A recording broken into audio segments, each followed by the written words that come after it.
ये जो minimum income guarantee Congress अध्यक्ष राहुल गांधी जी ने अनाउंस किया कल, इसका ये फ्रेमवर्क क्या है कि अभी हिंदुस्तान में the poor households and families in India do not even have a certain basic income to live their lives.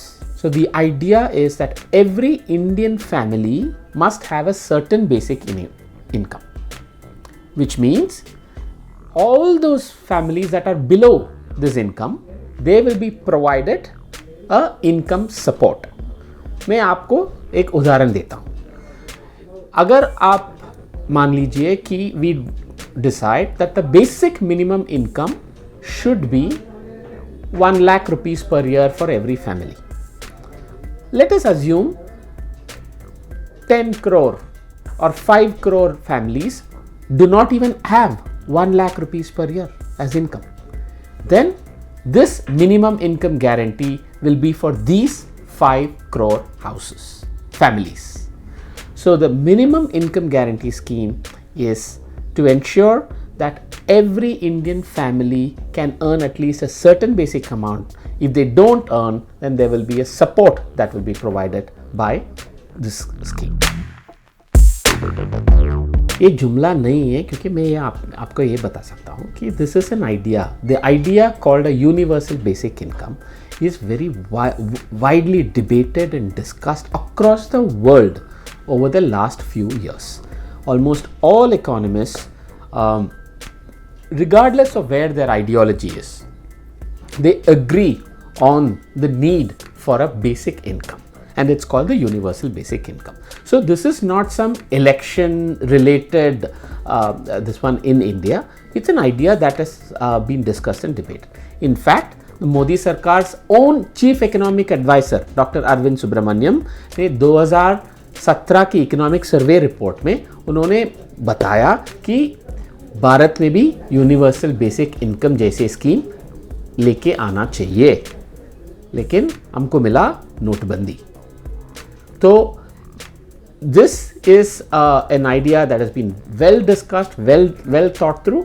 The Congress party is now promising every Indian family that there will be a minimum income guarantee and a support scheme that we will bring when we return to government in May 2019.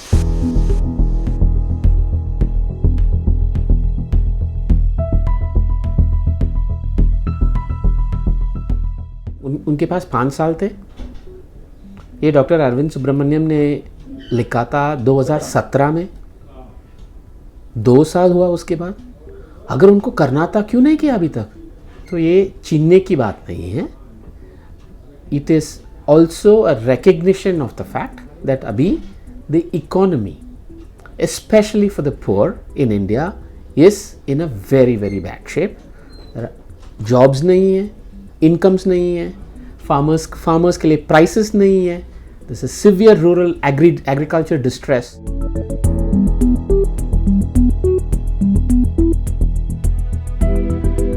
ये पैसा सबको मिलने वाला नहीं है। जो भी गरीब लोग हैं, बिल्कुल गरीब है, सिर्फ उनको ही मिलने वाला है। That's number 1। नंबर 2, ये हमारा जो अभी बहुत सारे स्कीम्स हैं। हमारे स्कीम्स में कुछ कैश स्कीम्स है, कुछ इन काइंड स्कीम्स बोलते हैं, काइंड स्कीम्स में है, मेरिट सब्सिडीज है, डीमेरिट सब्सिडीज है। इन सब एक्सपेंडिचर को रैशनलाइज कर सकते हैं। बहुत सारे अपॉर्चुनिटीज हैं न्यू रेवेन्यूज लेके आने के लिए।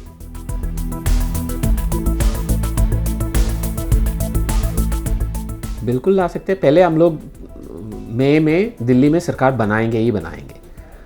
उसके बाद ये जो प्रदेश में हमारा सरकार है, हम बिल्कुल ट्राई कर सकते हैं। क्यों नहीं कर सकते? वो मई के बाद। अभी हम बात कर रहे हैं लोकसभा चुनाव के लिए। ये हमारा प्रॉमिस है to all poor Indian families. मैं मानता हूं ये categorisation is the most difficult part in this scheme, but ये भी नहीं मानूंगा कि ये नहीं कर पाएंगे। The categorisation and the identification of poor households is possible today using big data and technology, than it was even 5 years ago. अभी हम बहुत सारे स्कीम्स तो चल रहे हैं, है ना.